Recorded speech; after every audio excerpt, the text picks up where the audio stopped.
So if you've been to the north of Thailand at the start of the year before, then you've probably at some point seen a giant cloud that seems to cover the entire sky. That isn't really a cloud, it's actually air pollution. So let me just quickly explain the truth behind the pollution. Starting with the current state of the air pollution levels in Thailand. Air pollution problems happen mostly between January and April. This is also during the peak season, which has drier air, cooler temperatures, which is why tourists decide to go to Thailand around this time of year. And in 2024, Thailand was ranked 33rd out of 141 countries when it comes to air quality index, which was even worse than 2023. So Thailand itself, yes, can have air quality problems, especially from PM 2.5, fine particle matter, which can be harmful to overall health.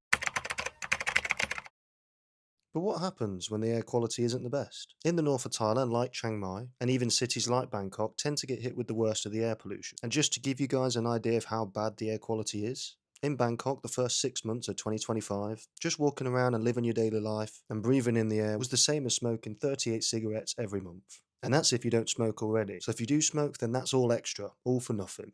And Chiang Mai gets even worse at 63 cigarettes per month. So it's definitely something to consider when you're deciding where you want to travel and when, because there are parts of Thailand that avoid this or get affected at different times of the year. And I'll mention this as well, that Thai public health reports roughly 12.3 million people get diagnosed with illnesses related to the air pollution. And those stats again are from 2024, and that's a 10% increase from 2023. So I'm sure you probably don't even want to know what 2025 data is. But why is the air quality so bad? Well, the main reasons for the air pollution are agricultural practices and urban development. And what I actually mean by agricultural practices is the burning period, which happens every year, where farmers burn crop residue after the harvest to clear the land and prepare it for the next planting cycle. The burning itself is cheap, fast, and easy for the farmers, but that doesn't mean it's actually allowed. I'll explain that a bit later.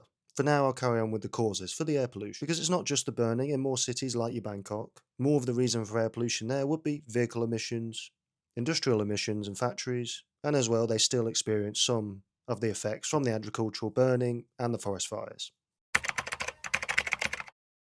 And the end result of all this, what it's all led to, because there are actually regulations that restrict open burning, but again, because it's Thailand, it's not always in full. And also, the agricultural burning practices are not just limited to Thailand. This is done over most of Southeast Asia, so the air pollution can cross over borders. So enforcing the farmer who sometimes does this when they're in another country is another challenge. As for what problems air pollution causes, air pollution is linked to respiratory diseases, heart problems, and higher long-term mortality. Pollution also threatens ecosystems, wildlife, and endangered species. And if you think you're safe inside, think again, because you're not automatically safe. Fine particle matter can infiltrate buildings over time, so without an effective air filtration machine, it's only a matter of time until the air quality inside matches what's outside. So an air purifier would be the best thing to get, just to be on the safe side. And finally, how you can avoid the bad air quality. To start with, what time of year? Because when the burning season comes to an end, the rainy season starts, and that helps to improve the air quality a lot and make everything brighter and much more colourful. But if you want to avoid the bad air quality in Thailand altogether, then there's ways to do that. For example, what most tourists seem to do, or some locals as well, during these months where the air quality is quite bad, they leave and escape to the southern islands in Thailand where the air pollution doesn't seem to affect them nearly as much. As I said, it mostly happens in the north and the big cities, so if you go to the southern islands, it's a good place to escape.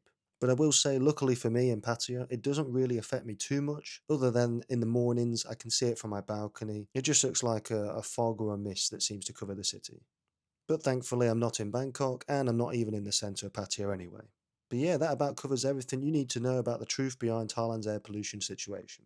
So if you enjoyed the video, or found it helpful, make sure to leave a like, and as always, I'll see you guys in the next video.